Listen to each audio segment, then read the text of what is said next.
My name is Aseem Chandra. I work for Omniture. I've been there for about a year now, and very exciting place to be. Fantastic. Yeah. Now, you just gave an excellent keynote speech on optimizing social media, mobile video, and multi-channel data to engage. And I was wondering if you could tell us, if people walked away from that presentation with just one thing, what would you like that to be? Yeah, that's a great question. I think the nature of the web is fundamentally changing. We all grew up with, over the last decade or so, using the web over a PC browser. And what we're finding is that the number of online channels, as that continues to grow, the web is fragmenting and extending itself into other channels. So that includes video, that includes online video, that includes mobile devices and mobile platform, that includes social networking technologies that are out there. And so really, as marketeers, we need to start thinking about how we can measure these other channels, and then how we can start taking advantage of these channels, which is where consumers are now spending the majority of their time when they're going online. Now, you were talking a lot about the new mobile technology and how, I think you said there were 36 channels in which you can interact with your consumers or customers, and over 30 where they can interact with you. Right.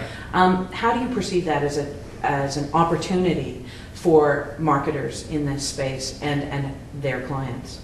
Yeah, it's a challenge and an opportunity. I mean, you think about the marketeer's role a few years ago. You really had to make a decision between where you're going to spend your advertising dollars between three channels. It was either radio or television or print. And now, as consumers have started fragmenting across channels, or customers have started fragmenting across channels, you have to think about which is the channel that most effectively leverages your ad spend, which is the channel that most effectively drives the business intent or that you're pursuing.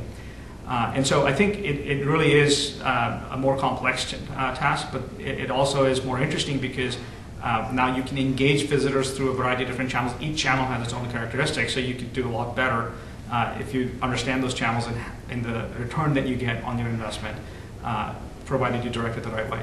Now, do you have any tips on using analytics for marketers in demonstrating the ROI to their clients in trying to migrate to these new spaces? Yeah, that's a great question. My favorite example on this is that when I talk to a CFO and I ask them, what are your DSOs for the last quarter? Every CFO knows the answer to that question. Whereas if you go to a CMO or to a VP of marketing and you ask them, what was your bounce rate last quarter?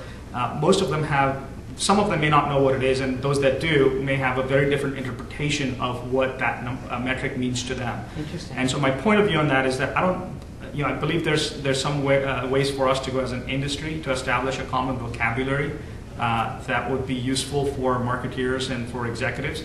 And so if you're interacting with your executive audience, don't assume that they know what those metrics mean. Set a common baseline around what the metrics that you're discussing. What is the implication? What's the meaning of that metric? Wow. And so that's really different about this industry versus all the other industry segments I've worked in the past. And I love that. That's a really actionable thing. Define your language, define the metrics, and start moving forward from there. Right. Wow, that's fantastic. Thank you so much for your time. Thank you. It was a pleasure.